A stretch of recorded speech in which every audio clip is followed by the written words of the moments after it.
Ikaw ba ay isang placeholder, GF o boyfriend? Yung tipong ginagawa mo ang lahat para sa kanya, kahit na wala namang kayong relasyon talaga.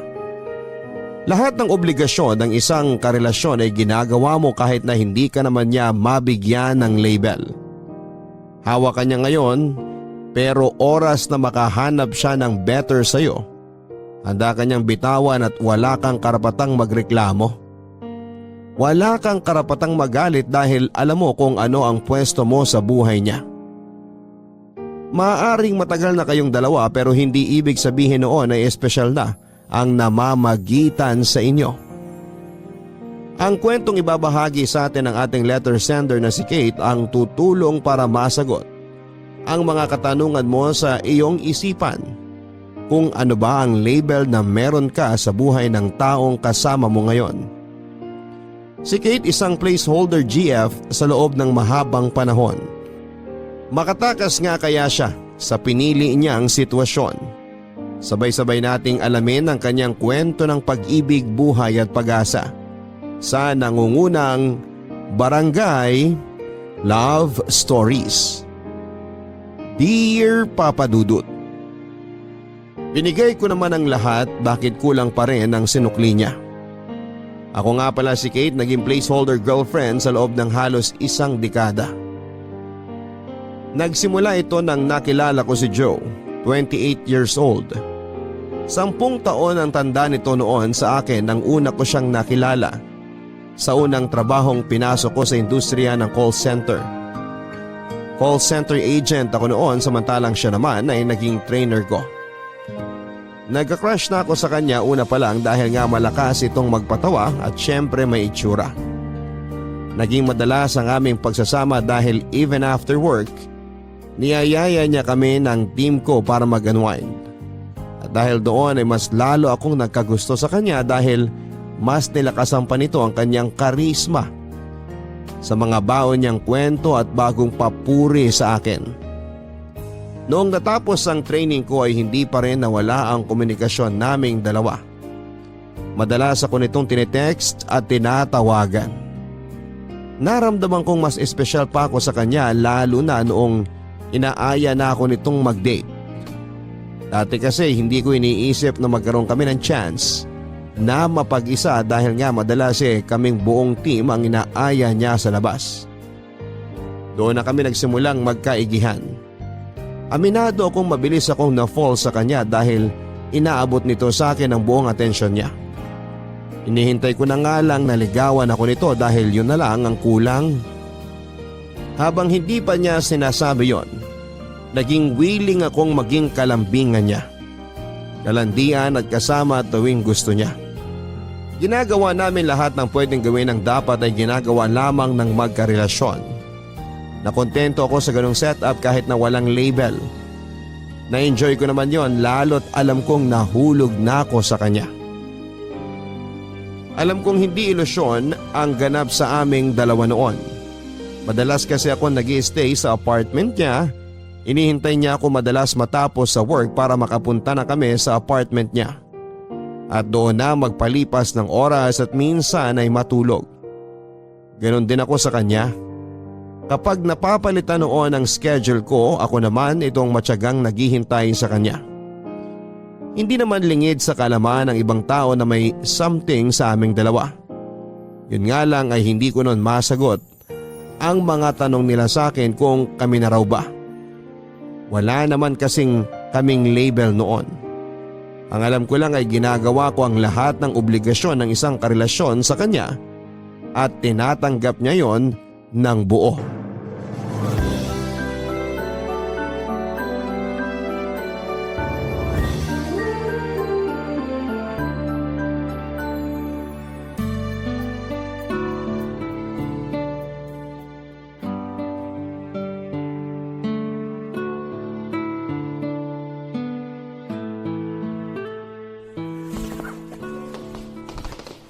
Bukas na lang tayo maglaban ng bedsheet ha.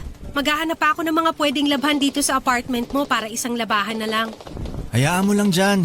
Ipapalaundry ko na lang bukas bago kita ihatid sa inyo. Ay wag na. Gagastos ka na naman eh. Kaya ko namang labahan to kung tinatamad ka. Malinis naman ako maglaba, maniwala ka.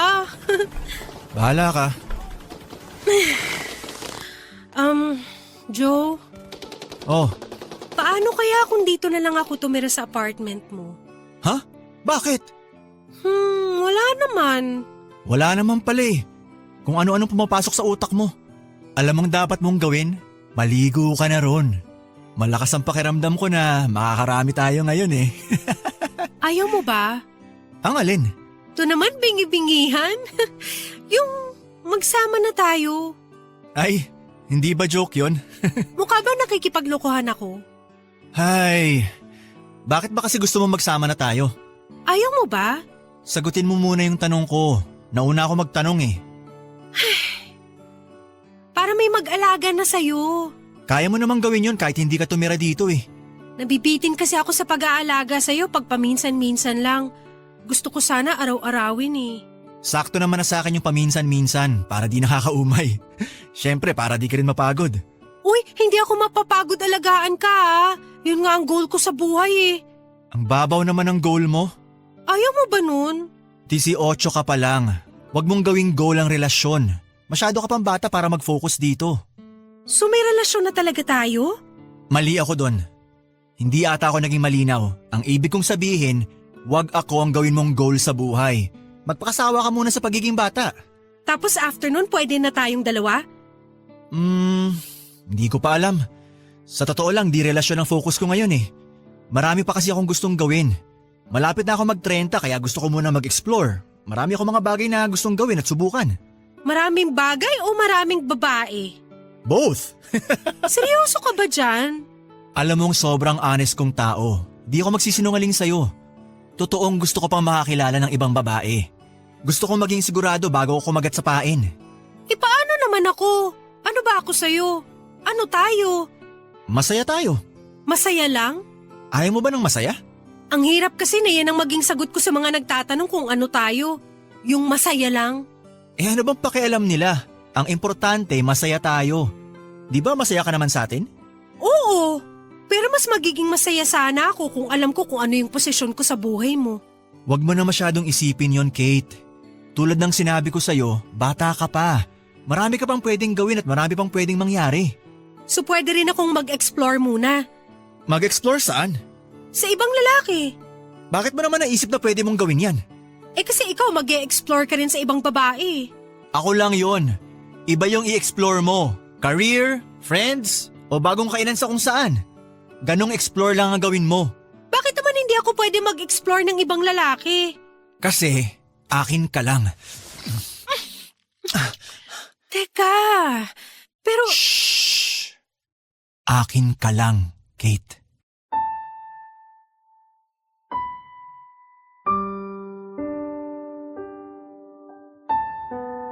Kinilig ako sa sinabi niyang iyon sa akin nung inangkin niya ako at sinabing para lang ako sa kanya. Kakaibang feeling yon kaya kahit papaano ay nawala yung takot ko na ipagpatuloy kung ano man ang ginagawa namin. Hindi na muling napag-usapan ang tungkol sa namamagitan sa amin. Nakontento na lamang ako sa meron kami. Totoong natitrigger pa rin ako noon sa mga tao nagtatanong kung may label na nga ba kami. Pero hindi ko na lamang masyadong ini-stress ang sarili ko noon. Iniisip ko na lamang ang mga sinabi ni Joe sa akin na masaya naman kami sa kung ano ang meron. Dinasal ko na lamang din syempre na balang araw, le-level up kung ano man yung meron sa aming dalawa. Mabilis na lumipas ang maraming buwan, pero wala pa rin akong kasiguraduhan sa kung ano ako noon kay Joe. Hanggang isang araw ay mas naging maliwanag na kung ano nga ba ang katayuan ko sa buhay niya. Hindi ko makakalimutan ang araw na nalaman ko kung ano ang balak niyang gawin sa akin. Pinapunta niya ako sa apartment niya para mag-dinner. Tinanong ko noon kung kailangan ko bang magdala ng damit pang sleepover. Pero sinabi niya na huwag na raw. Hindi ko alam kung bakit ako biglang kinabahan noon. Nagtungo ako sa apartment niya. Nag-dinner muna kami at doon pa lamang ay na-feel ko nang may balak itong sabihin sa akin. Noong natapos na kami ay sinabi na niya ang plano niya.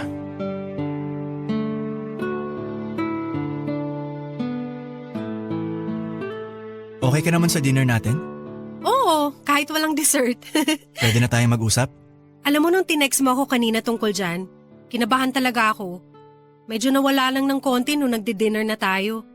Ay, importante to at sana ready ka. Ano ba yun? May girlfriend na ako. Ano? Andrea yung name niya. Trainer sa ibang call center. Paano kayo nagkakilala? Tropa siya nakakilala ko. Nagkainuman kami last month tapos ayun, na-feel ko na siya na nga. Tapos kayo na agad? Di ko naman alam na sasagutin niya ako agad eh. Pero nakikita pa tayo. May nangyayari pa sa atin. Joe, meron pang ako. Nandito pa ako. Oh, bakit galit ka? Tayo ba? Yun na nga eh. Mas nauna ako sa kanya pero siya yung binigyan mo ng label. Mas matagal na kitang kilala pero sa kanya mo binigay yung matagal ko nang hinihingi sa'yo. Nag-click kami.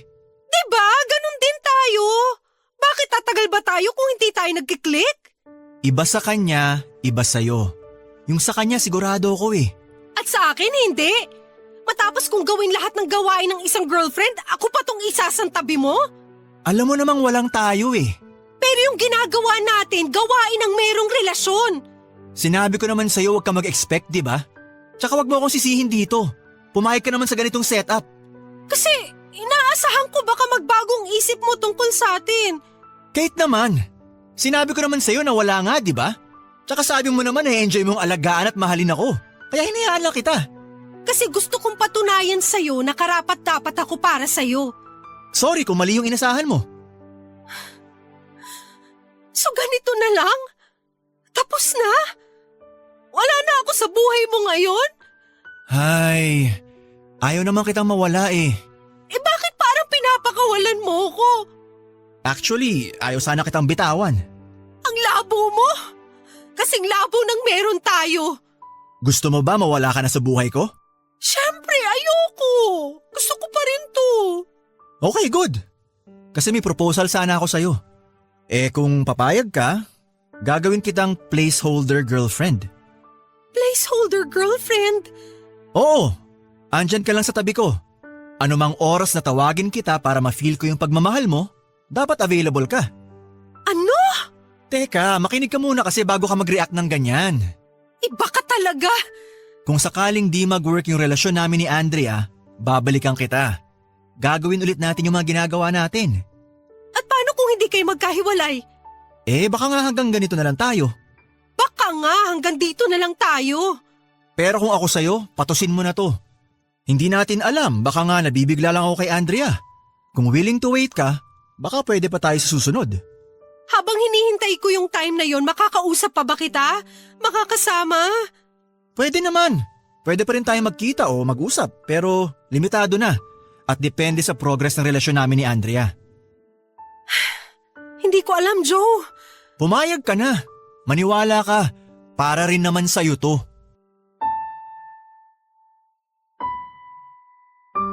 Hindi ko alam pero napapayag ako noon ni Joe sa gusto niyang mangyari. Naging placeholder GF ako sa kanya. Ayoko siyang mawala noon, Papa Dudut, kaya kahit nakakababa ng dangal ang gustong mangyari ni Joe, pinilit ko na lang na gustuhin kung yon ang paraan para magkaroon pa rin ako ng komunikasyon sa kanya. Kung yun naman kasi ang paraan para hindi mabitin ang chance ako sa kanya ay gagawin ko. Naging bihira naman ang pag-uusap at pagkikita namin. Singit lang ako noon sa oras niya at kapag nakikita kami ay madalas ay dahil may away silang dalawa ni Andrea. Naging ganon ang sitwasyon ko sa buhay ni Joe na nakasanayan ko na. Nalaman ko rin na naging placeholder BF itong si Joe sa unang nitong GF. Doon daw niya unang nalaman kung ano ang ibig sabihin nun. Mas matanda ng 15 years ang babae sa kanya at matagal din daw siyang naging placeholder BF para doon sa babae. Kung hindi naman daw kinasal yung babae, siguro raw ay patuloy pa rin ang pagiging placeholder BF niya rito. Yun daw ang last na babaeng sineryoso niya at sinabi niyang baka si Andrea na yung kasunod. Nasaktan ako noong sinabi niya yon sa harapan ko pero nagpanggap na lamang akong okay. Naisip ko kasi na baka kapag pumalag pa ako ay baka iwan ako nito at hindi pa ako handa noon. Natapos ang relasyon nila Andrea at Joe makalipas lamang ang halos 2 taon, ako ang unang tinawagan ni Joe para ibalita yon. Hindi maitago noon ang tuwa ko lalo na noong inaya niya akong magstay sa kanya ng 2 linggo. Inanda ko ang gamit ko at nagplano ako kaagad para makatulong sa pag-move on ni Joe. Ramdam ko naman noon na nasasaktan pa rin siya kaya naman minabuti kong ipa-feel sa kanya ang presensya ko para hindi niya ma-feel na nag-iisa lamang siya. Nabuhayan muli ako ng loob papadudot dahil sa nangyari sa kanila ni Andrea.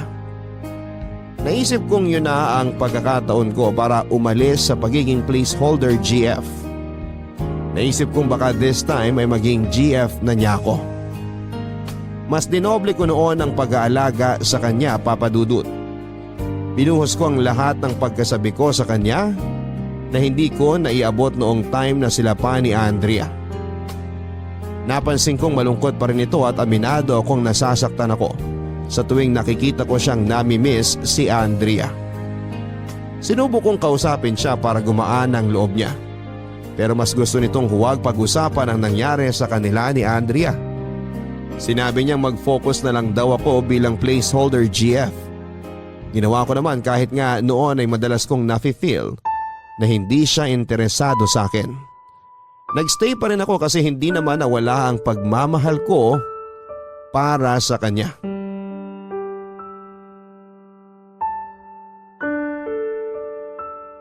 Joe?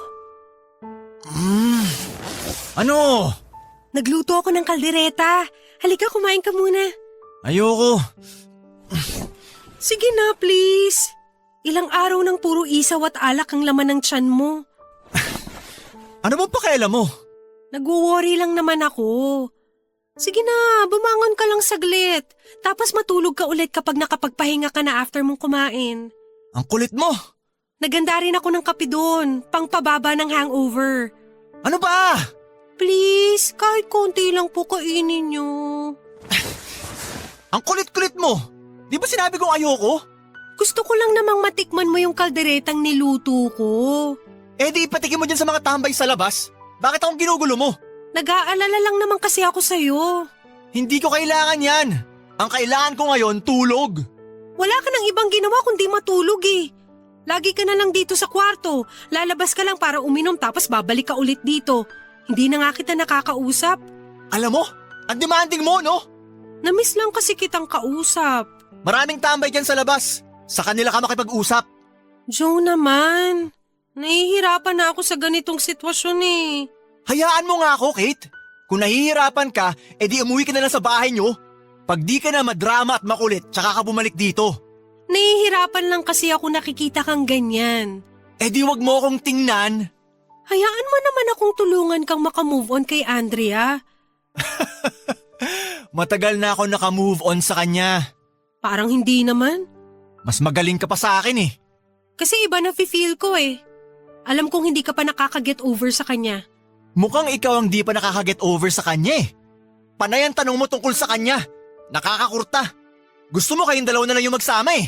Huwag ka namang magalit sa akin, Joe. Ako na nga lang tong tumutulong sa'yo eh. So sinusumbat mo yan sa akin. Magkano ba yung presyo ng tinulong mo? Hayaan mo at babayaran ko sa'yo kapag sumahod na ako.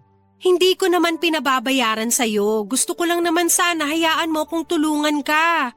Gusto mo talaga makatulong? Oo naman. O sige, ganito ah. Ligpitin mo lahat ng mga natitirang gamit ni Andre dito.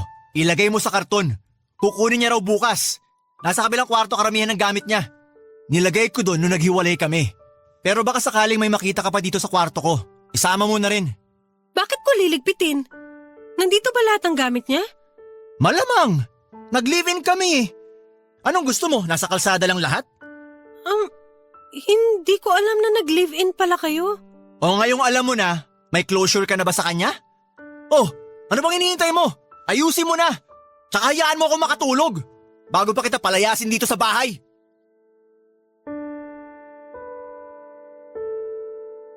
Nasaktan ako noon papadudot nang malamang kong binahay niya si Andrea.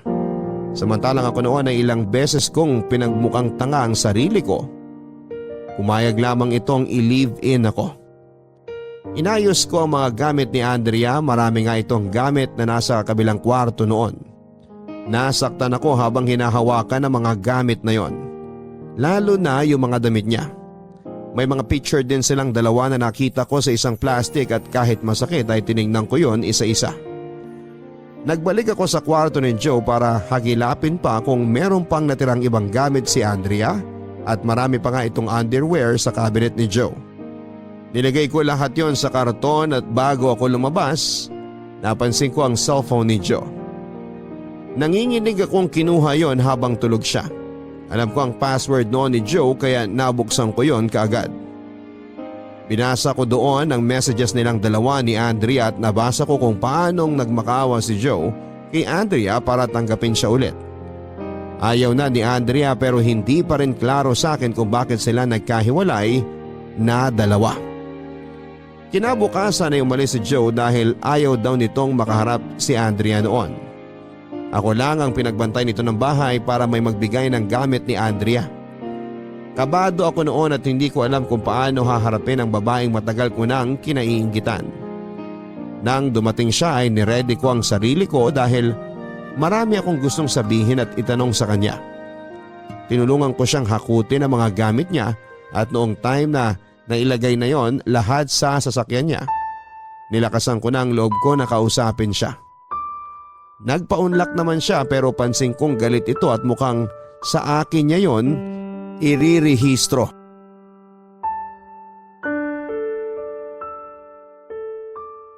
Andrea, Bakit? pwede ka bang makausap bago ka umalis? Matagal ba yan? Kasi baka mamaya maabutan pa ako rito ni Joe eh. Mamayang gabi pabalik ni Joe. Nag-text na siya sa akin kanina habang naghahakot ka ng gamit.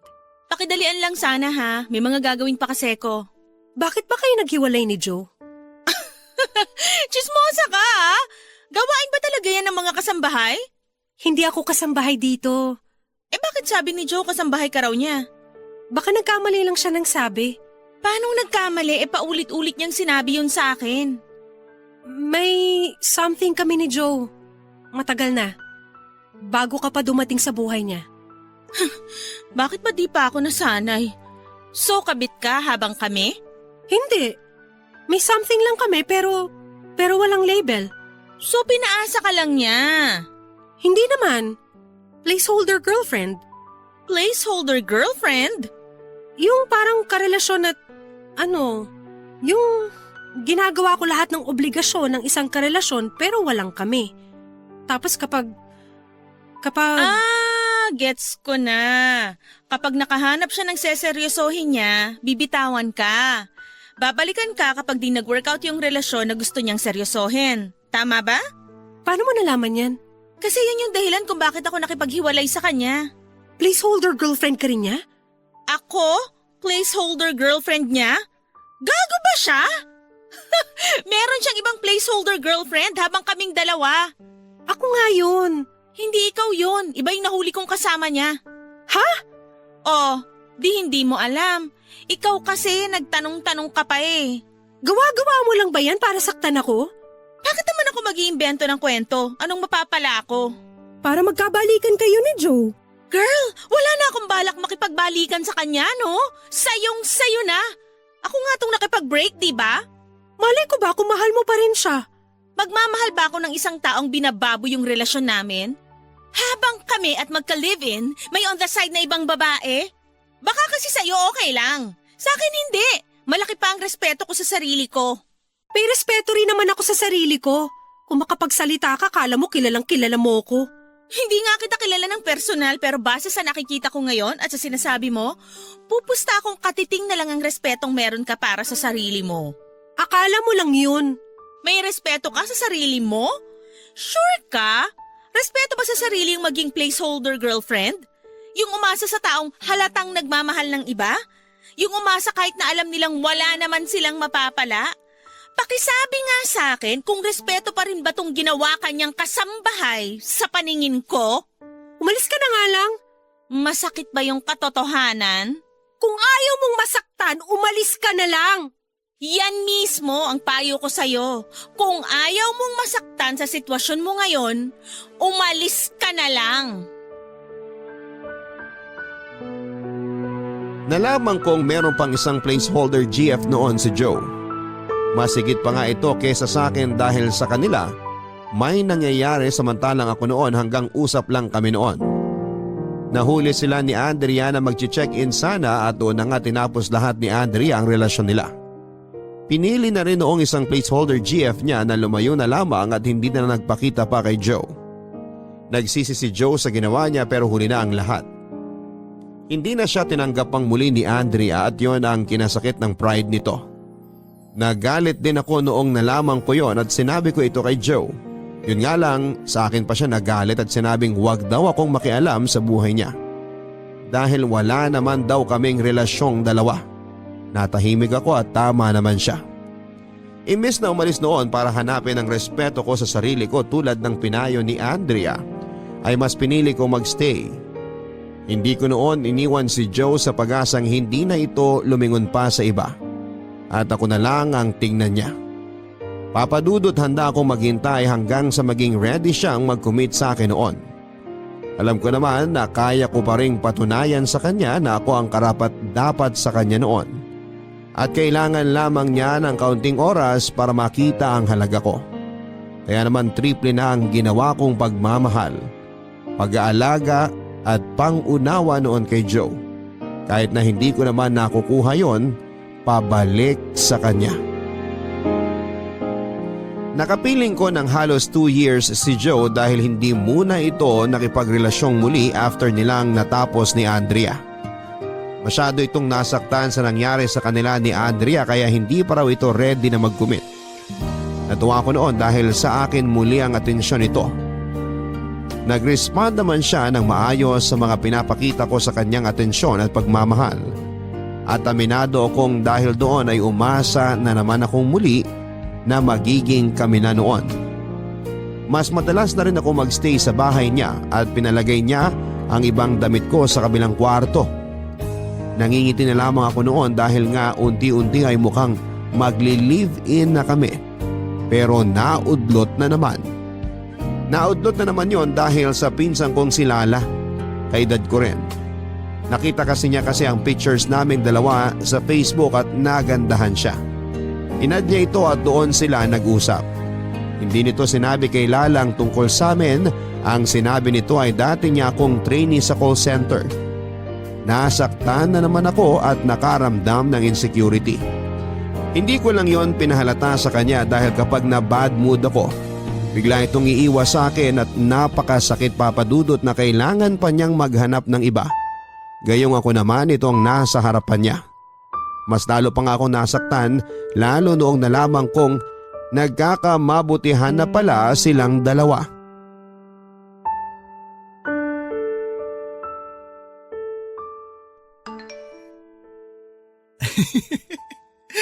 Oh, kanina ka pa nakangiti dyan ah. Mukhang good mood ka. Sinong kausap mo? Pinsan mo. Si Lala? Siya lang naman yung kilala kong pinsan mo eh. Good mood ka nga. Ang sarap kasi kausap ng pinsan mo. Kung ganito ka ba naman lagi kakwela eh, baka di laging puro cellphone ang inaatupag ko kapag magkasama tayo. Anong pinag-uusapan nyo? Kung ano-ano nga eh. Maglalandian, tapos magbibiruan, tapos mamaya maglalambingan. Alam ba niya yung tungkol sa atin?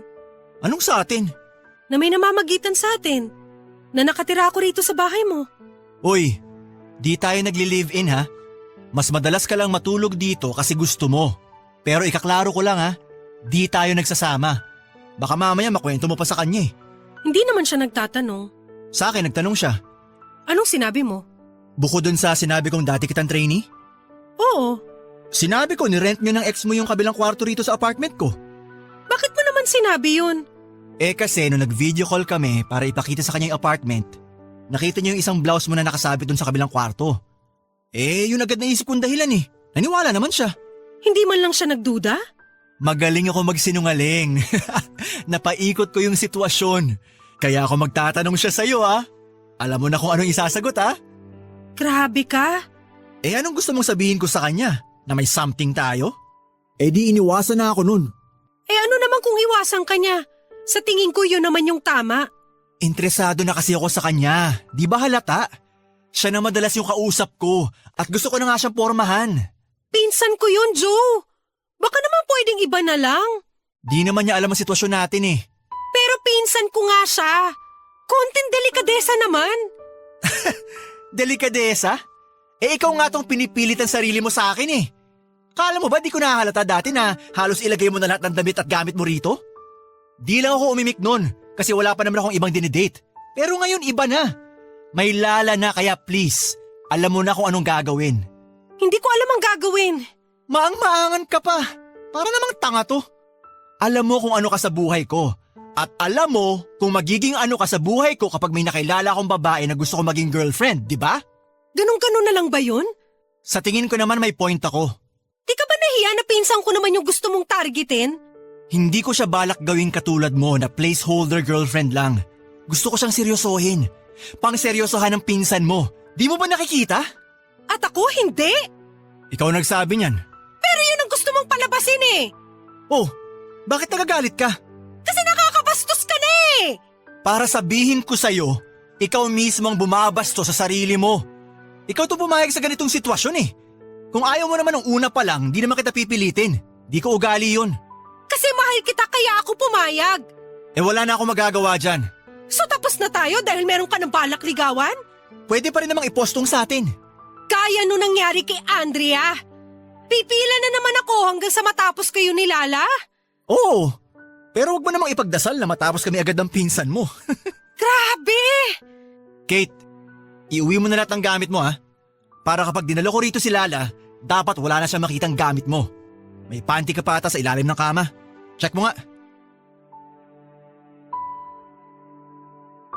Nabastos ako sa ginawa ni Joe, Papa Dudut.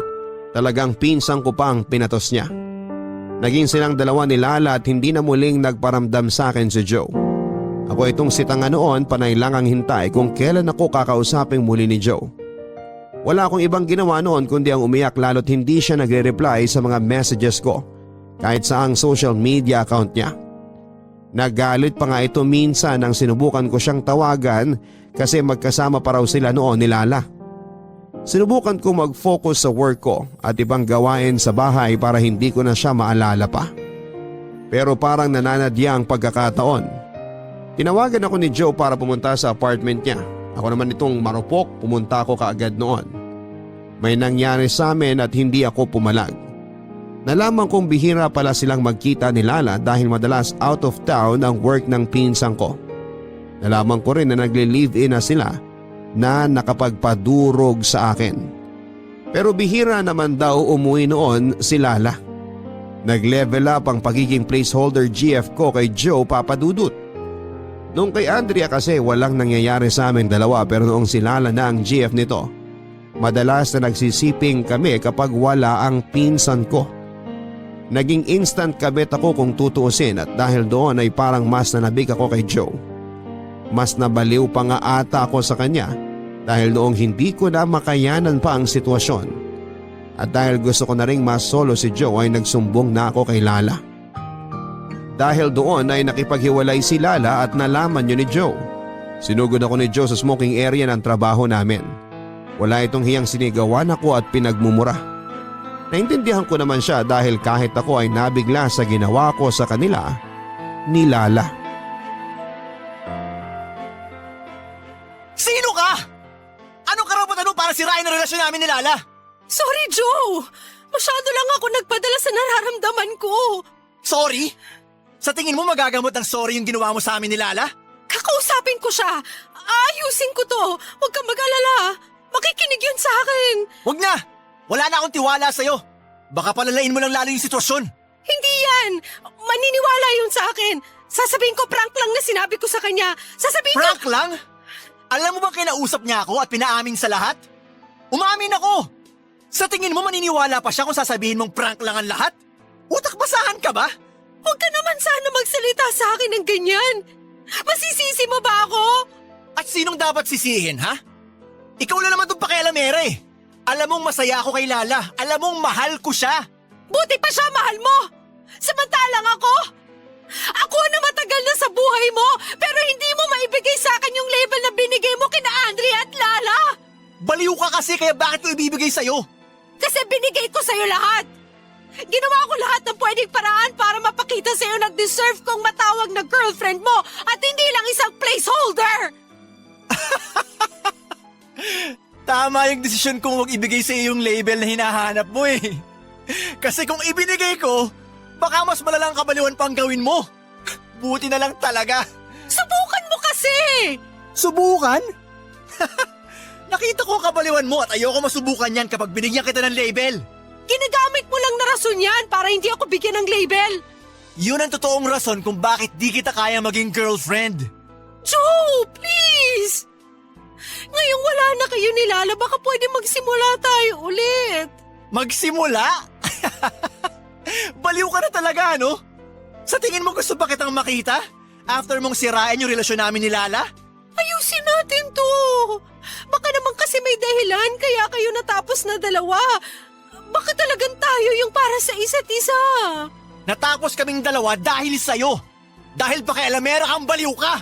Willing naman akong bumalik sa pagiging placeholder girlfriend mo eh. Ha? Seryoso ka? Oo! At sa tingin mo ba, gusto ko bang isali ka sa buhay ko ngayon? Pwede naman. Ilusyonada! Wala na akong tiwala sa'yo. Paano ko makakasiguro na sa next relationship ko, di ka nasasaltikin? Hindi na. Mali ko talaga yung ginawa ko na sinabi ko kay Lala yung tungkol sa atin. Nadala lang talaga ako kasi sobrang nagustuhan ko yung pakiramdam na akin ka lang, kahit may Lala na. Hindi ako sa'yo at hindi ako magiging sa'yo. Please, huwag ka magsalita ng tapos. Tinatapos ko na ngayon yung namamagitan sa atin. Ayoko na sa'yo. Huwag mo nang ipapakita yung mukha mo sa akin, ha? Please, Joe! Nagmamakaawa ako sa'yo. Please, huwag mo ako iiwan. Hindi ko kaya. Magpapakamatay ako! Di magpakamatay ka. Baka mas matahimik pa ang buhay ko kapag wala ka na. Joe! Kahit wala ng label, kahit bumalik tayo sa dati, huwag ka nang mawala, please, please, hindi ko pa kaya. Huwag mo naman ako biglain ng ganito.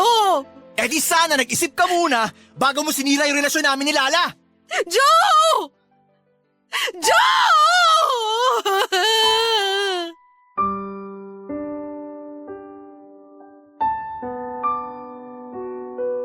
Desidido na nga si Joe noon na tapusin ang namamagitan sa aming dalawa. Ilang beses ko siyang sinubukang lapitan noon sa trabaho pero minumura niya lamang ako. Ilang beses akong napahiya sa harapan ng mga kasamahan niyang trainer. Pero kinaya ko ang lahat, bumalik lamang kami sa dati. Noong naramdaman kong wala na talagang pag-asa ay nag-file ako ng leave sa trabaho ng 1 linggo para makahinga at may pagluksa ang namatay na pag-asa sa puso ko na balang araw ako yung pipiliin ni Joe.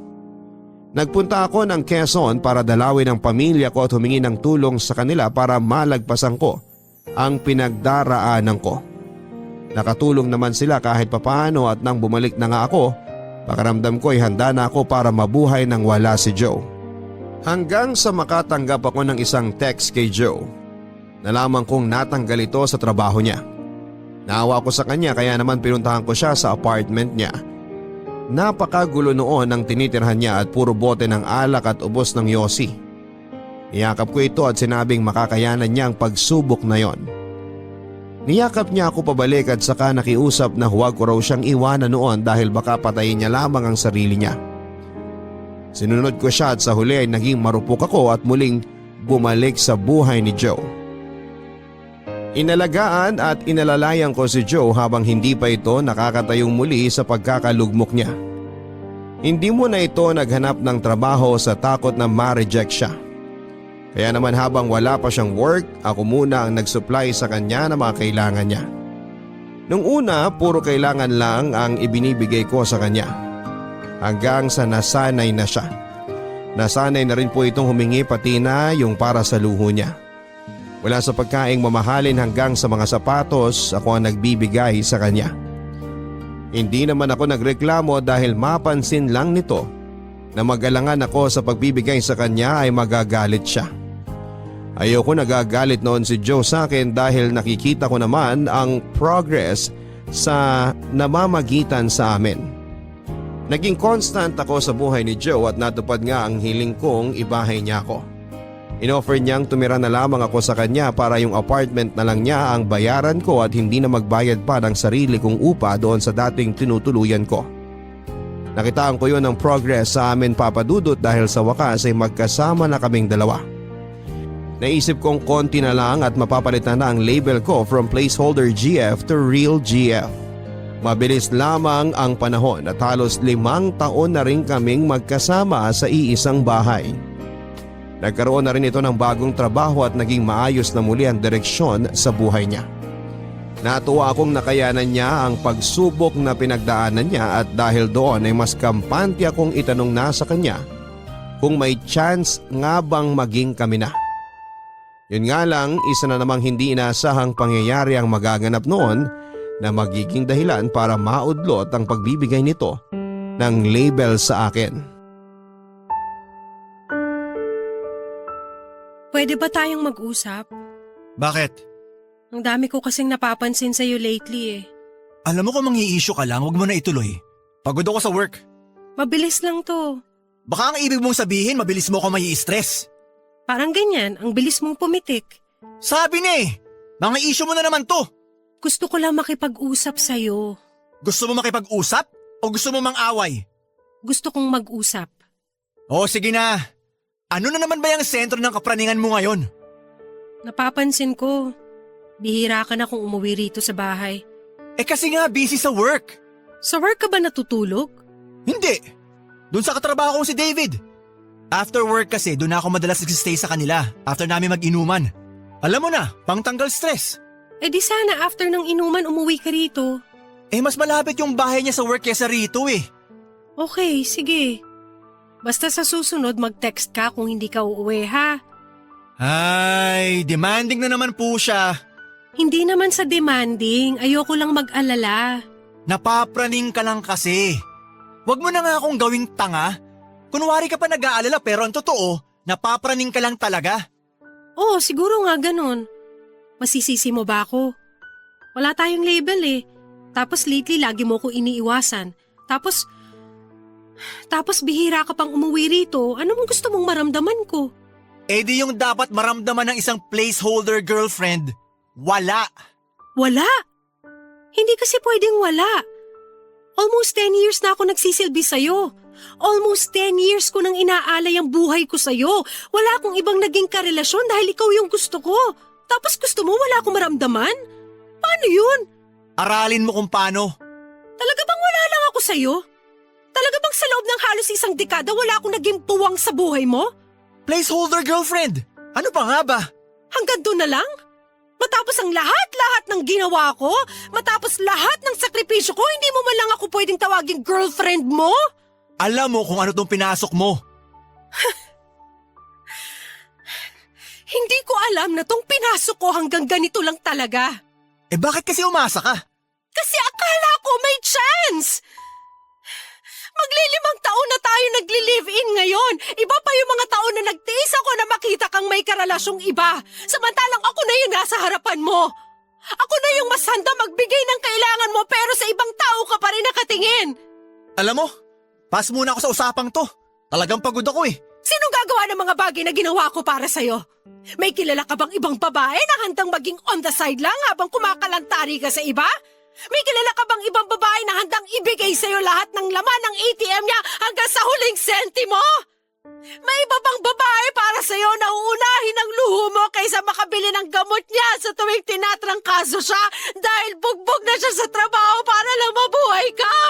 So nanunumbat ka naman ngayon. Pass na talaga ako sa ganitong usapan. 37 years old ka na, Joe! Wala ka pa rin bang balak pumirme sa iisang babae? At yung iisang babae na sinasabi mo ikaw? Bakit? Meron pa bang iba? Oo! May girlfriend ka na naman! Dapat kasi next month ko nasasabihin sa'yo eh. Masyado ka naman kasing atat maghalongkat. Oo na, aaminin ko nang meron nga. Balak na rin namin mag-live-in ang dalawa. Kawork ko siya. Yung mga araw na hindi ako natutulog dito, doon talaga ako nagsistay at hindi kay David. Kaya naman pala, lumuluwang na yung cabinet mo. Kaya pala halos maubos na yung mga damit mo rito. Ikaw naman kasi. Binigla mo ako. Bala ko naman kasing sabihin sa'yo to eh. Humahanap lang ako ng tiyempo.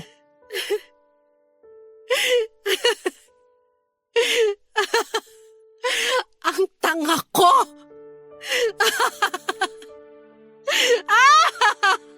Ang tanga-tanga ko! Magiging okay ka lang ba kung ikaw na lang talaga yung mag-isa rito sa apartment? Makakapundar ka ba ng bago mong gamit kasi dadalhin ko na dun sa girlfriend ko lahat ng gamit ko rito. Ang tanga ko! Ang tanga-tanga! Bago pa man makahakot noon si Joe ng mga gamit niya, inunahan ko na kaagad siyang umalis sa apartment naming dalawa. Nagulat ito marahil pag uwi niya wala na ako at mga gamit ko. Iniwanan ko ang lahat ng kailangang bayaran sa bahay at hindi nag-iwan kahit na piso. Sinubukan niya akong tawagan para humingi ng share ko noon pero mas pinili kong deadmahin na yon, Papa Dudut. Kailangan ko lang palang maramdaman ang sagarang katangahan bago ako matauhan. Hinayaan ko na siya at hinayaan na rin niya ako. Mas naging madali na hindi ito nagparamdam pa sa akin dahil mas nakatulong yon para makalimot na ako sa kanya. Pagkalipas ng mahigit 1 taon ay nakayanan ko na at totoo namang may nararamdaman pa ako noon para sa kanya. Pero alam kong hindi na ako magiging marupok para bumalik pa sa kanya. Hindi pa rin naman ako nagpaligaw noon dahil hindi pa ako ready. In-enjoy ko ang buhay kasama ang pamilya at mga kaibigan ko. Na-promote din ako bilang team leader at nagkaroon ng extra na pinagkakakitaan naman na nagamit ko para makapag-travel. Naging maayos ang buhay ko mula nang binitawan ko ang nag-iisang gulo sa sistema ko at yun ay si Joe. Inakala ko noon na hindi ito manggugulo o magpapakita pa. Naisip ko kasi na sobrang kapal naman ang mukha niya kung sakaling magparamdam pa siyang muli sa akin. Nagkamali ako roon, isang araw habang nasa labas ako noon ng trabaho at nag-aabang ng taxi pa uwi ay nakita kong lumapit si Joe. Napansin kong wala pa itong tulog, ligo at mukhang kagagaling lang sa inuman. Blanko ang mukha ko noon at wala akong ibang naramdaman kundi awa. Hinintay kong magsalita ito, Papa Dudut.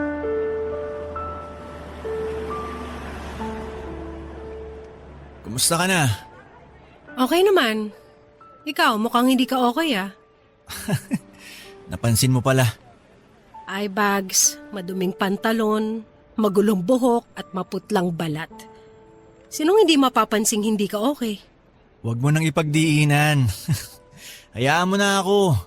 Ang importante sa akin, nalaman kong okay ka. Thank you. Pwede ka bang makausap? Ano pa bang ginagawa natin ngayon? Baka pwedeng mag-usap tayo sa bahay ko. Ano? Hindi ako pwede. Kailangan ko nang umuwi, may early flight ako bukas. Wow! Nakakapagbiyahe ka na pala ulit. Good for you. Oo, good for me talaga. Kasi kung binabad ko yung sarili ko sa'yo noon, wala akong ibang mapupuntahan kundi kusina at kwarto mo lang. Pero masaya ka naman nun, di ba? Oo, kasi akala ko tama yung ginagawa ko. Masaya ka kasi tama yung nararamdaman mo para sa akin nun. Mahal mo talaga ako. At walang mali sa pagmamahal. Tama ka naman, walang mali sa pagmamahal. May mali nga lang sa taong minahal. Aray naman. May iba ka pa bang sasabihin? Sa bahay ko na sana gustong ituloy lahat eh. O bakit dun? Paano kapag nandun ang kalivin mo? Wala na kami. Since last month pa. Kaya naman pala. Anong kaya naman pala? Kaya pala ganyan ang itsura mo at kaya pala nilalapitan mo ulit ako ngayon. Kailangan mo ba ulit ng placeholder girlfriend? Kate, hindi. Kailangan ko na ng GF. At ako na ba yung napili mo maging girlfriend mo? Wow! Natauhan na ako. Nung time na niloko ako nung last girlfriend ko, na-realize ko kung sino yung totoong nagmamahal sa akin. At ikaw yun. Ay, niloko ka? Anong pakiramdam na bumalik sa'yo ang karma? Please, Kate. Alam ko may pagkakamali ako sa'yo. Pagkakamali? Bakit tunog isa lang? Marami kang pagkakamali sa akin. At nandito ako ngayon para itama lahat yun. Sinong nagsabi sa'yo na gusto ko pang itama mo yun? Kailangan kong itama para maging maayos na tayo. At sino nagsabi sa'yo na gusto ko maging maayos tayo? Para maging tayo na ulit. Maging tayo ulit? Aba, naging tayo pala nang hindi ko alam? I mean, maging tayo na talaga. Ngayon pa? Bakit? Huli na ba? Bakit ngayon lang? Dahil ba wala ka ng options? Dahil iniisip mo ako na lang yung tanga-tangang lalapit at papayag sa'yo? May pinagsamahan kasi tayo, kaya iniisip ko baka may second chance pa to. Second chance? Nakailang chance ka sa akin dati, Joe? Lumagpas ka na sa bilang ng mga daliri ko sa paa at kamay. At pinagsisisihan ko yun. Hanggang dyan na lang ang pwede mong gawin. Magsisi. Wala na ba talaga? Hindi mo na ba ako mahal? Mahal pa rin kita. Yun naman pala eh, so bakit? Pero, mas mahal ko na ang sarili ko ngayon. Ang tagal bago ko to natutunan. At ang kapal ng mukha mo para lumapit sa akin ngayon at sabihin lahat ng to. Matapos ng impyernong pinagdaanan ko, talaga bang iniisip mong babalik pa ako sa'yo? Kate, please. Kahit ngayon lang, Joe. Itaas mo naman yung tingin mo sa akin. Huwag mong isipin na madali mo lang ako mahahablot anumang oras na gusto mo at bibitawan mo anumang oras na piliin mo. Irespeto mo naman ako. Nirirespeto kita. Hindi na ako tanga, Joe. Kung hindi mo yan kayang ibigay yung respetong hinihingi ko sa'yo, huwag ka nang lumapit sa akin. Dahil hindi ko alam kung kaya ko pang respetuhin ka matapos lahat ng pambababoy na ginawa mo sa akin. Kate, pwede bang... Taxi! Kate, please naman oh. Kailangan kita. Huwag mo naman akong tiisin.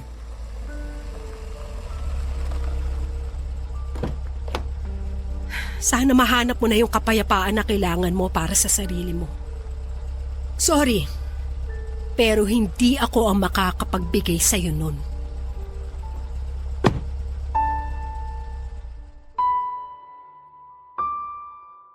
Hindi ko na muling nakita pa si Joe.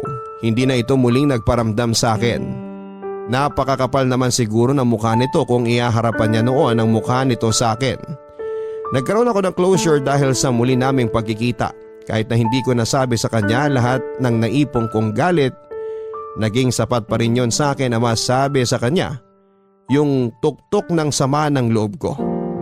Nakahinga na ako talaga ng maluwag after noon. Pinagpatuloy ko ang buhay ko nang walang ibang nililingon pa sa aking nakaraan. Dahil natapos ko na yon nang sinimulan ko ng patawarin ang sarili ko. Sa ngayon ay wala pa rin akong karelasyon pero para sa akin ay ito ang makakabuti. Wala pa akong naiipong pagmamahal na handa kong ibigay sa iba dahil buwabawi ako sa pagkukulang ko noon sa sarili ko. Ginawa ko ang lahat para mapatunayan ko sa sarili ko sa pagkakataong ito na ako naman ang pipiliin ko. Hindi na ako papayag na may isa na namang Joe ang magiging dahilan para muli kong talikuran ang sarili ko. Maraming salamat po Papa Dudut sa pagbasa ng aking liham, ang inyong kabarangay forever, Kate. Sa mga panahong hindi ka pinili ng iba, piliin mong talikuran sila para harapin ang sarili mo. Maraming tao ang pwedeng umabuso ng pagmamahal mo para sa kanila, marahil ay iniisip nila na kahit na anong mangyari ay hindi ka mawawala. Patunayan mo sa kanila na oras na hindi mo maramdaman ang pagmamahal at respeto nila. Kaya mo silang talikuran at tanggalin sa listahan ng mga taong hindi mo kailangan. Balang araw ay makakahanap ka rin ng isang taong hindi mo na kailangang ipagpilitan ang sarili mo sa kanya. Makakahanap ka rin ng isang taong para sa kanya, ikaw lang ay sapat na. Hanggang sa muli, ako po ang inyong Papa Dudut sa mga kwento ng pag-ibig, buhay at pag-asa. Dito sa Barangay Love Stories number 1. Importante na makinig tayo sa mga nakatatanda upang wala tayong pagsisihan pagdating ng araw. Ikaw kabarangay, gaano mo kahandang pangatawanan ng bunga ng iyong kapusukan?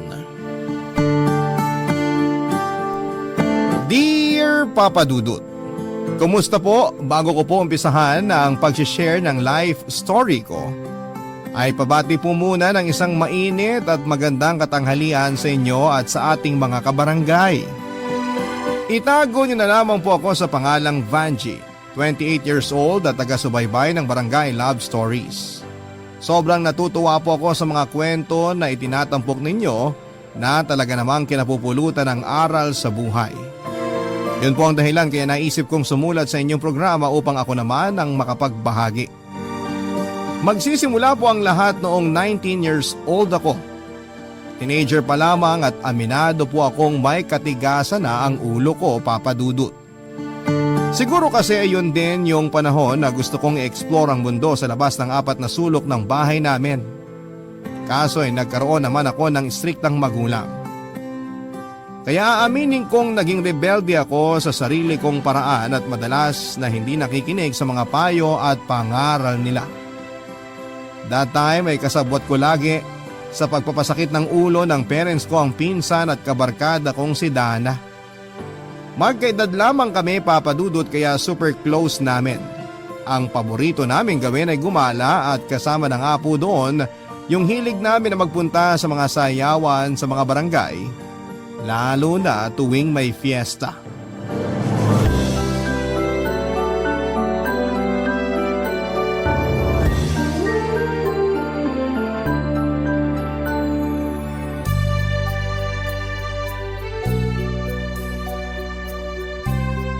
Ano na te, ang tagal mo namang sumagot, naiinip na ako. Ano ba kasi uli yung tanong mo, Dana? Ay, ano ba yan? Paulit-ulit? Lutang ka ba o sabog? Sorry na, pero pareho. Ano nga kasi yung tanong mo? Kung gora tayo dun sa sayawan ka ako. Naku, maganda daw dun, tapos baka dun na rin natin makilala yung Prince Charming natin. O di ba, bongga? Lagi mo na lang yan sinasabi kada sayawan na pinupuntahan natin eh. Ending, wala rin naman tayong nakikilala na cute boys dun. At least nakapag-enjoy tayo sa pagsasayaw. Yun naman ang importante, di ba? Alam mo kasi, may bago akong moves ngayon. At gusto kong gamitin dun sa sayawan para ako yung pagtinginan ng mga tao. Ewan ko sa'yo, dami mong alam. Ay, pero gustuin ko mang pumunta. Alam mo namang mahigpit si na mama. Last time napalo pa nga ako't napagsabihan. Piruin mo sa edad kong to, para pa ring bata yung turing nila sa akin. Nakakahiya at nakakainis kaya. Naku, matagal na namang nakakainis yung si tita eh. Pero go pa rin tayo. Gusto ko talagang pumunta doon. Ayoko naman mag-isa kasi partners tayo, di ba? Gusto mo yata talaga akong popyangin ng mama ko, no?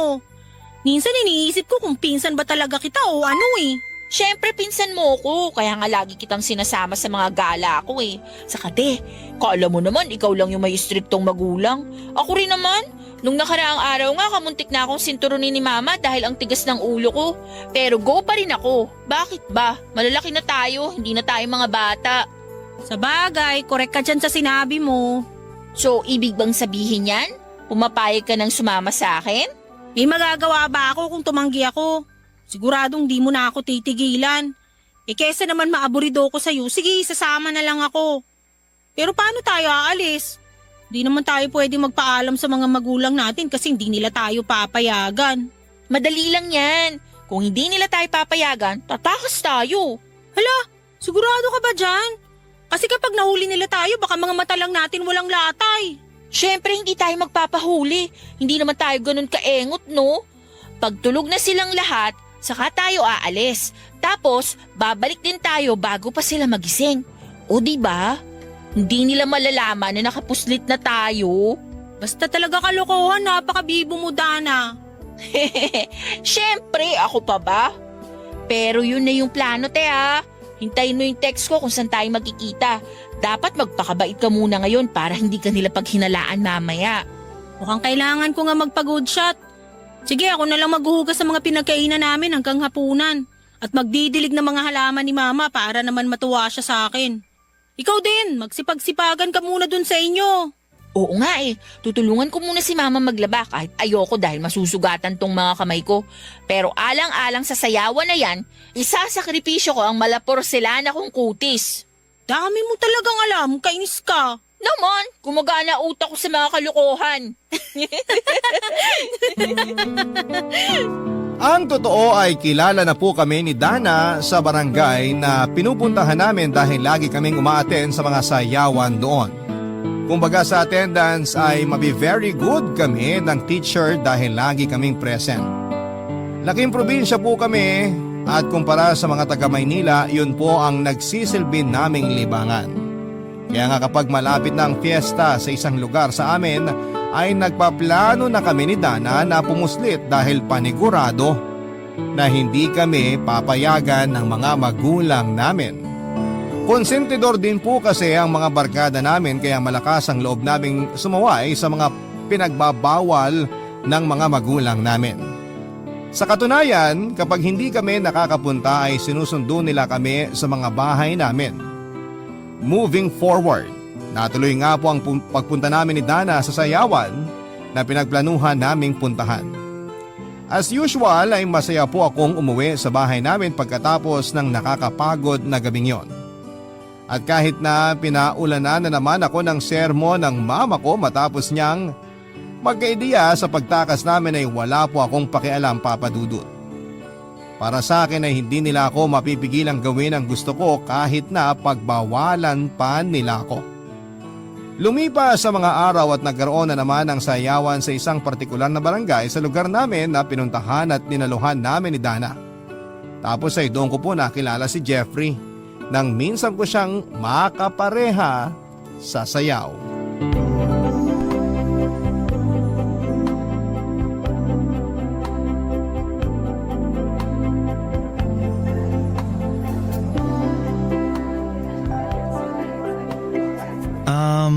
Pwede ko bang malaman ang pangalan ng magandang dalaga sa harap ko? Hoy, hindi naman ako maganda. Sakto lang. Basta para sa akin, maganda ka. Ako nga pala si Jeffrey kung itatanong mo. Vanjie naman ang pangalan ko. Sabi na bagay sa'yo. Parehong maganda. Puro ka bola. Pasalamat ka, gwapo ka. Aba, gwapo talaga ako kasi sabi ng tatay ko, magaganda at gwapo raw ang lahi namin. Wow, ang hangin mo rin pala, no? Para tuloy gusto ko nang bawiin yung sinabi ko. Pero biro lang kasi totoo namang gwapo ka. Bawas-bawasan mo lang ang pagiging presko. Hindi naman ako presko. May confidence lang. Tagasan ka nga pala. Bakit ngayon lang kita nakita sa barangay namin? Hindi ka ba taga rito? Taga dyan ako sa kabilang barangay. Dayo lang kami rito ng pinsan kong si Dana kaya ngayon mo lang ako nakita. Ay, nga pala yun si Dana oh. Mahilig talaga kaming pumunta sa mga sayawan kaya nung nabalitaan namin na meron dito sa lugar nyo, nagpunta kami kaagad. Mabuti naman kasi kung hindi kayo pumunta rito, hindi sana kita makikilala ngayong gabi. Feeling ko ako na tuloy ang pinakamaswerteng lalaki sa balat ng lupa kasi nakasayaw kita, Vanjie. Bolero! Pero in fairness di ko lamang isasagot ko. Hayaan mo na kung wala kang masabi. Hindi naman sa lahat ng pagkakataon kailangan mo sumagot sa mga papuri sa'yo. Pero marami na bang nakapagsabi na maganda ka?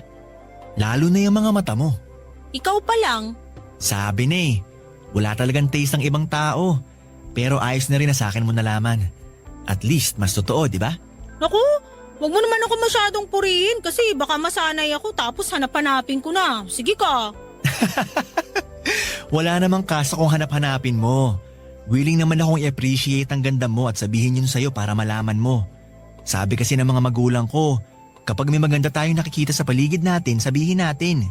Ipaalam natin dun sa tao para ma-boost yung confidence niya. Tama nga naman, kasi parang naging confident ako ngayon dahil sa mga sinabi mo. Thank you, Jeffrey Alam mo, kahit ngayon lang tayo nakita, magaan na talaga loob ko sa'yo. Weird ba yun? Hindi naman. May mga tao talagang itinakda para sa isa't isa. Kaya kahit hindi pa sila nakikita ng matagal, kampante na sila sa isa't isa. Sinasabi mo ba na tinadhana tayo? Oo. Bakit? Ayaw mo ba? Teka, may boyfriend ka na ba, Vanjie? Wala akong boyfriend. Kung liligawan mo ko, baka ikaw ang unang maging boyfriend ko. Anong sabi mo? Medyo mahina. Hindi ko masyadong narinig. Ang sabi ko, sumayaw na lang tayo. Tara na, excited na akong ipakita sa iyo yung moves ko. Sige, tara. Papa Dudut, sinong mag-aakala na magkakatagpo ako ng isang lalaki na makaka-vibes ko sa lugar pa mismo na hindi ko inaasahan. Siyempre kung tatanungin niyo ako kung anong pakiramdam ko ay kulang ang salitang masaya para i-describe ang feelings ko, lalo na nga noong isinasayaw na ako ni Jeffrey. Feeling prinsesa rin kasi ako that time, lalo pa nang magkaalaman kami ng pangalan at yung mga mata niya ay hindi na maalis sa pagkakatitig sa akin. Sabihin niyo na po na maharot ako pero sinong hindi kikiligin ng mga panahong yon. Bago magtapos ang sayawan at tuluyan kaming magkahiwalay ni Jeffrey, nagkapalitan na po kami ng cellphone numbers, Papa Dudut. Tapos nagsimula na po kaming maging textmates. Ang nakakatuwa pa rito ay regular ang pagkikita namin ni Jeffrey, lagi ang ginagawa namin ni Dana papunta doon, lalo pat naging boyfriend na rin niya ang isa sa mga kaibigan ni Jeffrey. Kung magpapaalam kasi kami ay hindi rin naman kami papayagan ng mga magulang namin kaya tumatakas kami. Siguro sila na lang din ang nagsawa sa kakasaway sa amin kaya sa huli tinigilan na lamang nila. Hindi nga nagtagal ay nagkamabutihan kami ni Jeffrey at niligawan niya ako, Papa Dudut. Pagkaraan ng 2 linggo ay ibinigay ko na sa kanya ang matamis kong oo. Barangay Love Stories. Barangay Love Stories. Papadudot nang maging kami ni Jeffrey ay walang pagsidlan ng kasiyahang nadarama ko. Pakiramdam ko ako yung bida sa mga teleserye na pinapanood ko gabi-gabi sa GMA Telebabad. Tapos si Jeffrey naman ang leading man ko. Tawagin niyo na akong corny pero ganun yata talaga kapag in love. Kaya lang aaminin ko po na mas naging mapusok ako nang magka-boyfriend at mas lumala kasi ang pag-alis ko sa bahay nang hindi nagpapaalam sa magulang ko. Kesyo gusto kong makipagtagpo kay Jeffrey. Sa katunayan ay may eksena pa nga na sobrang desidido kong makaalis ay tumalon pa ako sa bintana ng bahay namin, Papa Dudut. Siyempre nag-hysterical naman ang nanay ko kesyo baka ikapahama ko ang ginagawa kong yon. Tapos may isang beses din na sa pag-uwi ko sa bahay namin, nasa labas na po ang mga damit ko dahil gusto na nilang palayasin ako. Nagkaayos din naman po kami ng magulang ko pero pagkaraan ng ilang araw ay bumalik ulit ako sa dati kong gawi. Ang pagpuslit para makipagkita kay Jeffrey. Hindi niyo po ako masisisi dahil para sa akin ay si Jeffrey ang safe and comfort zone ko. Kapag kasama ko siya ay ligtas ako at malaya dahil nakakatakas ako sa mga responsibilidad sa bahay namin. Nang mga panahon na yon ay naging bulag at bingi po ako sa payo ng mga magulang ko dahil sa pagmamahal ko sa boyfriend ko. Bukod sa pagiging mapusok, mas naging matigas ang loob ko, Papa Dudut. Isang gabi pareho kaming lasing ni Jeffrey at may nangyari sa amin. Yun po ang unang beses na nagpagalaw ako at tiwala naman ako dahil mahal ko siya. Sa loob ng 3 buwan namin bilang magkasintahan ay 3 beses na pong may nangyayari sa amin ni Jeffrey, Papa Dudut.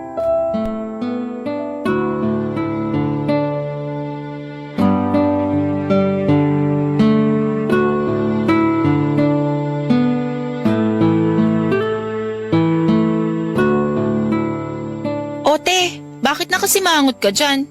Sige ka, magkaka-wrinkles ka. Dana naman.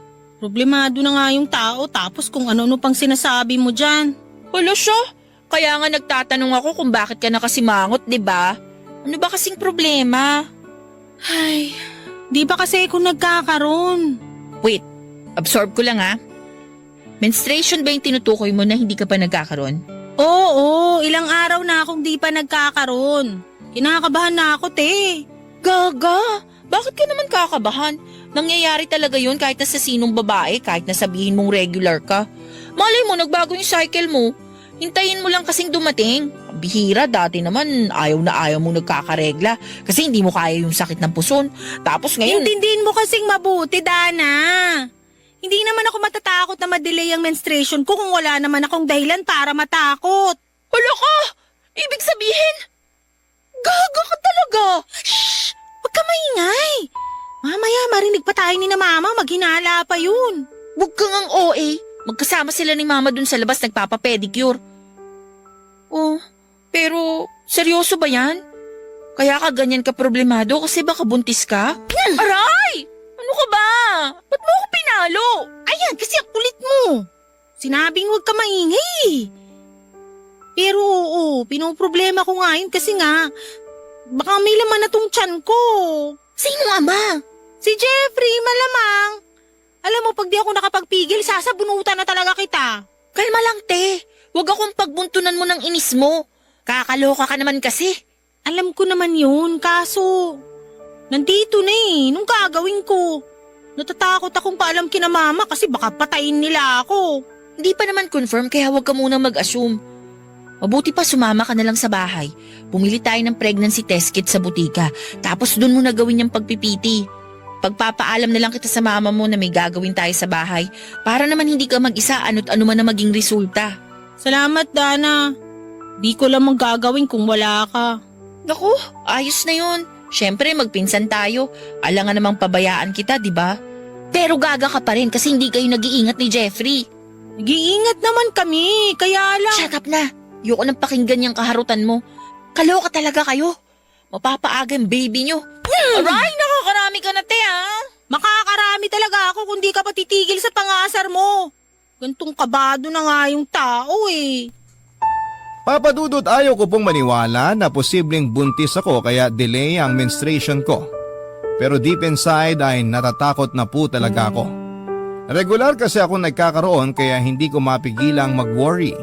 Tapos ay hindi pa kami gumagamit ng proteksyon ni Jeffrey kapag may nangyayari sa amin dahil ang sabi niya ay marunong naman siya at alam niya ang gagawin para hindi ako mabuntis. Nang araw na yon ay sumama po ako sa bahay ni Dana para mag-pregnancy test. At nang tumambad sa akin ang 2 linya, indikasyon na positibo ako ay hindi labis saya kundi matinding takot ang naramdaman ko, Papa Dudut.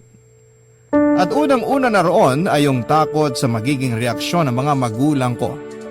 Inalo at dinamayan po ako ni Dana matapos kong sabihin sa kanya ang mga kinakatakutan ko dahil sa unexpected pregnancy na meron ako ngayon. Nagiyakan nga po kami noon, Papa Dudut, tapos ay naisip ko na higit kanino man, kailangan ko ang tatay ng baby ko. Doon po ako nakipagkita kay Jeffrey para sabihin sa kanya ang balita. Pero kung ano namang positibo ng resulta ng pregnancy test, ay siya namang negatibo ng reaksyon ni Jeffrey matapos malaman na magkakaanak na kami. Nang mga sandaling yon ay unti-unting gumuho ang lahat ng mga pangarap ko sa buhay at wala akong magawa kundi tingnan lamang ang mga yon habang nawawasak at nasisira.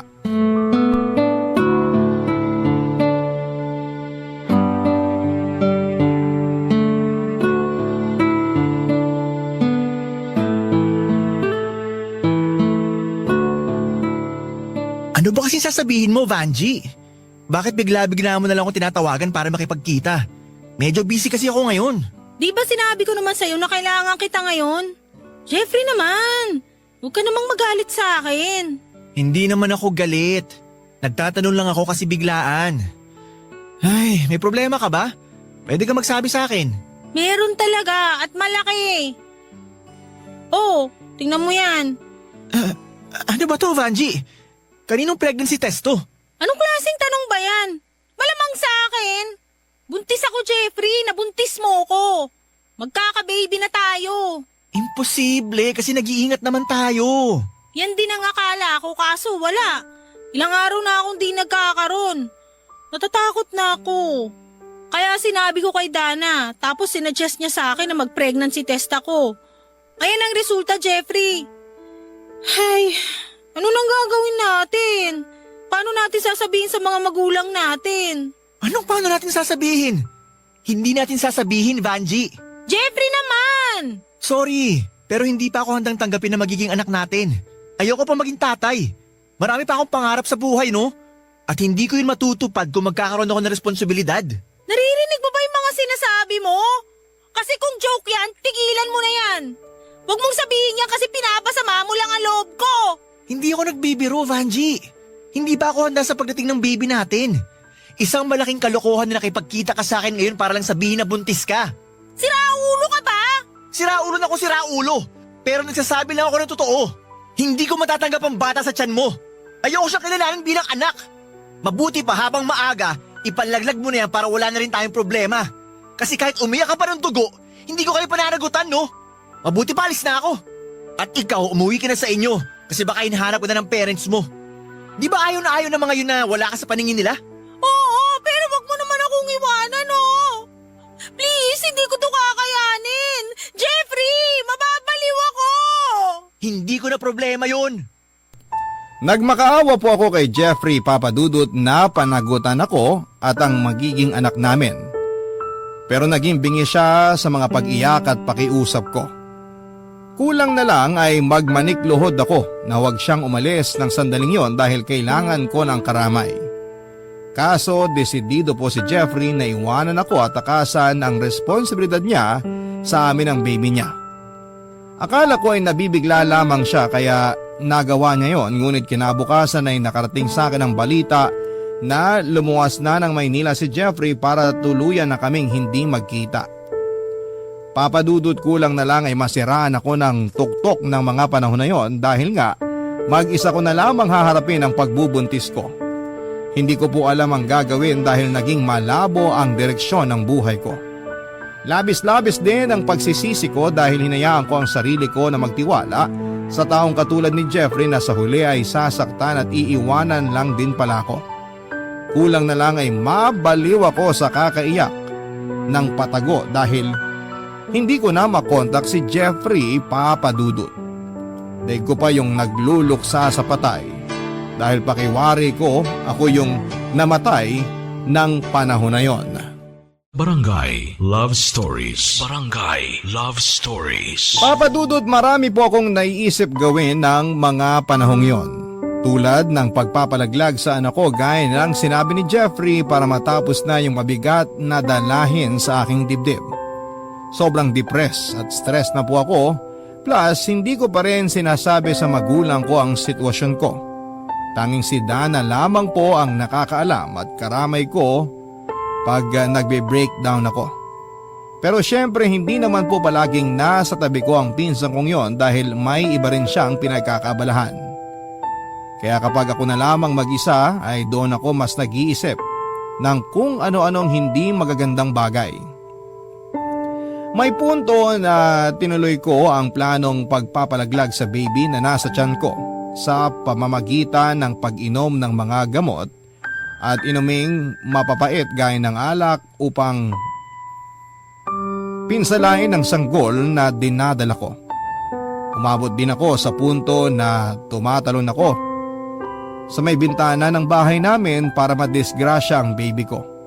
Pero nagdaan pa po ang ilang araw at nanatiling nasa tiyan ko pa rin ang bata. Doon ko na po inamin kay Dana ang mga pinaggagawa ko. Tanda ko pa na nagalit siya sa akin pero kinausap at binigyan niya ako ng payo tungkol sa tama at mas mainam kong gawin. Aaminin ko na malaki ang naitulong ng usapan namin yon para maibsan ang bigat na dinadala ko.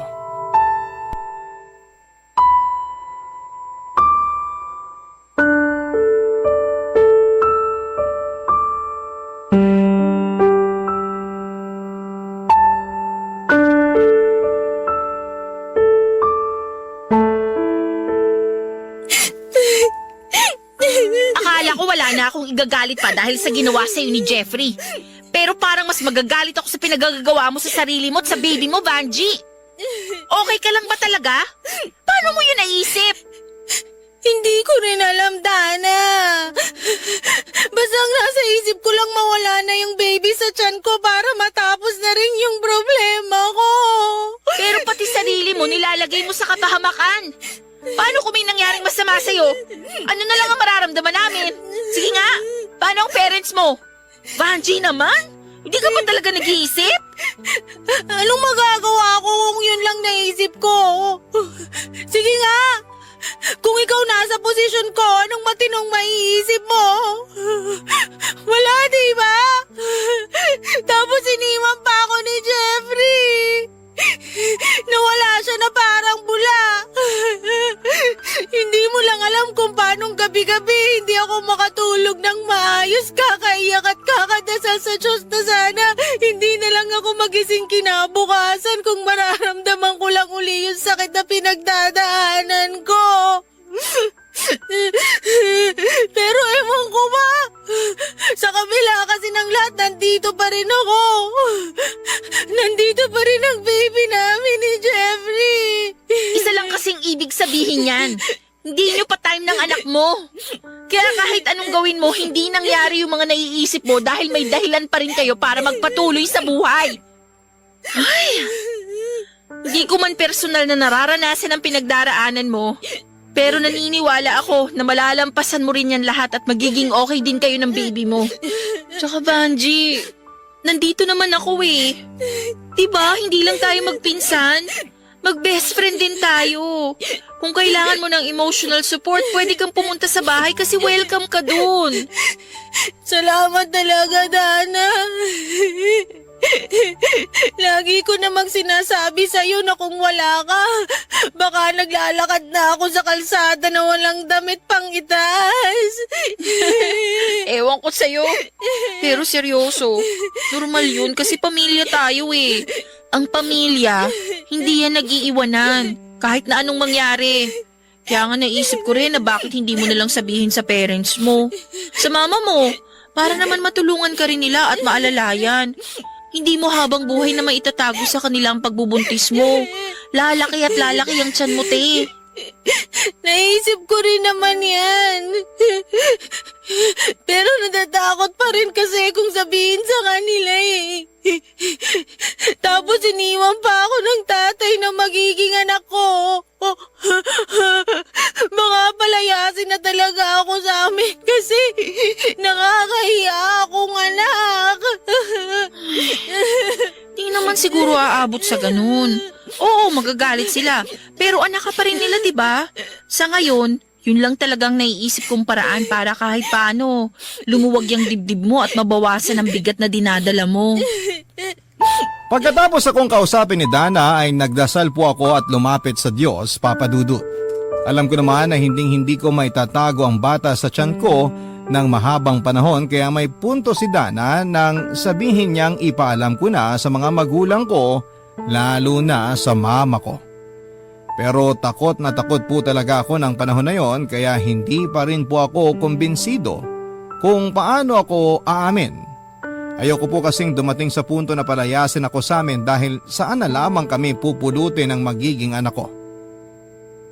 Ang sabi nila kapag para sa iyo ay para sa iyo. Kumbaga kahit na anong gawin mong alis nito sa sistema mo ay hindi ito mawawala sa iyo.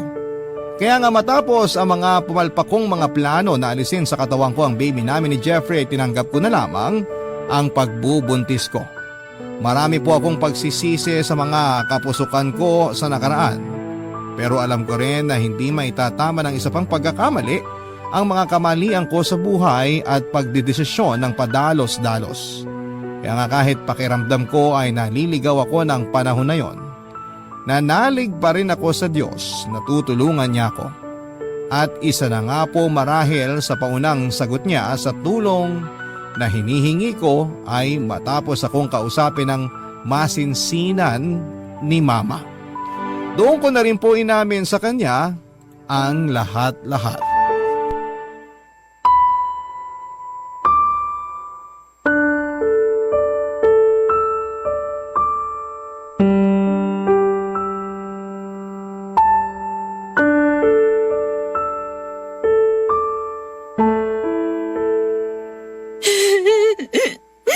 Ma, sorry po. Hindi ko po intensyon na maging kahiyan yun ni Papa. Alam ko po na nagkamali ako kaya humihingi po ako ng tawad. Umahan ka na nga, Vanji, anak. At ituloy ako naiiyak na rin. Pero, di po ba kayo galit sa akin? Hindi niyo po ba ako palalayasin sa bahay natin? Bakit ko naman gagawin yun? Ngayon pa talaga na pinagbubuntis mo ang apo namin ng papa mo. Napakasama ako namang nanay kung gagawin ko yun. Nalulungkot ako sa nangyari sa'yo, anak, pero hindi ko magagawa na itakwil ka. Siyempre, mahal kita kahit pasaway ka. Mama naman eh. O bakit? Totoo naman, di ba? Kung nagagalit man ako ngayon, hindi sa'yo. Hindi rin sa baby mo. Kundi sa sitwasyon nyo at sa tatay ng anak mo. Napakawalang hiya naman ng lalaking yun para maglaho na parang bula matapos kang buntisin. Kundi ba naman siya isa't kalahating duwag para talikuran kayo at hindi panagutan? Yan nga rin po ma ang gabi-gabi kong tanong sa Diyos. Kung bakit kailangan kong mag-isang harapin ang pagsubok na to sa buhay. Samantalang dalawa kaming bumuo sa batang to na nasa tiyan ko. Hindi ko po maintindihan. Dami kong tanong sa isip na hindi nabibigyan ng kasagutan. Anak, may mga tanong na hindi talaga natin nakukuha agad ang mga sagot. Siguro pagdating ng araw, doon mo na lang masasabi na nasagot na pala yung mga tanong mo sa isip. Tsaka sandali, sino bang may sabi sa'yo na mag-isa mong haharapin ang pagbubuntis mo? Hindi yan mangyayari dahil nandito kami na pamilya mo. Tutulungan ka namin sa abot na makakaya namin para maging magaan sa iyong lahat. Salamat po talaga, ma. Kasi nabunutan ako ng tinik sa dibdib.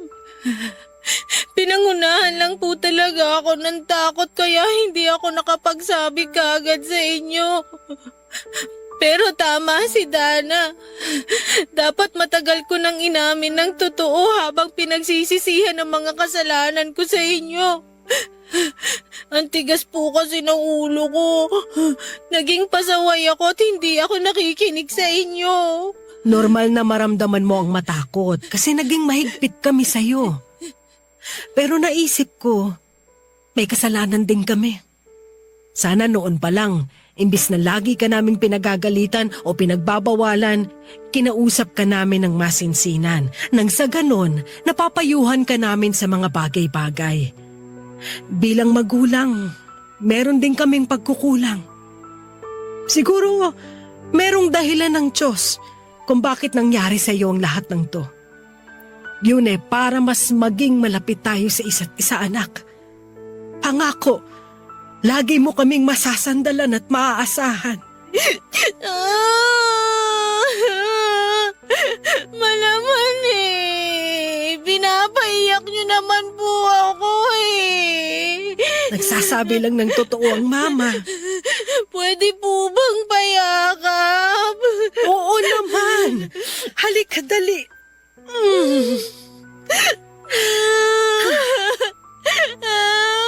Ang anak kong to, magiging magulang na rin.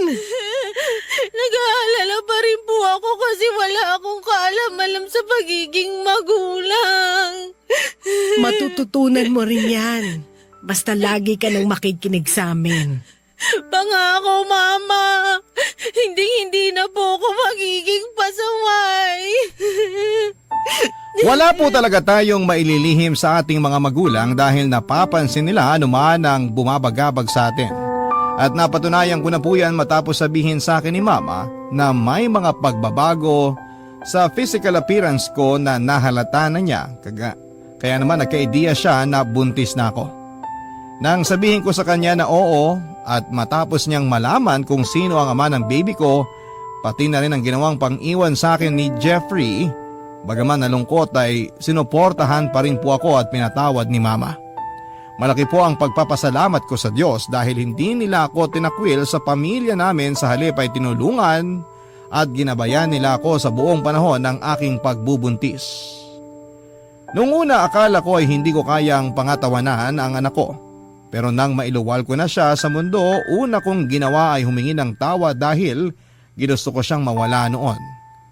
Tapos kasunod na po yung labis na tuwa at saya kasi sa wakas ay nakita at nahawakan ko na po siya. Nagpapasalamat po ako sa Diyos dahil normal ang anak ko at walang naging masamang epekto sa kanya mga ginawa ko noong araw para maalis siya sa katawan ko. Sa kasalukuyan ay may asawa na po ako, Papa Dudut, at tanggap ng mister ko ang anak ko kay Jeffrey. Masasabi ko rin na maswerte ako dahil nakakilala ko ng mabuting lalaki. Napaninindigan ako at ang anak ko sa dati kong boyfriend at ang pamilyang binuo namin. Tunay na mabuti ang Panginoon sa mga taong nagsisisi sa kanilang mga nagawang kasalanan at nagsisikap na makapagbagong buhay. Maraming salamat po sakaling mapili po ninyong itampok ang storya ng buhay ko at sana po ay kinapulutan po ito ng aral at inspirasyon ng ating mga kabarangay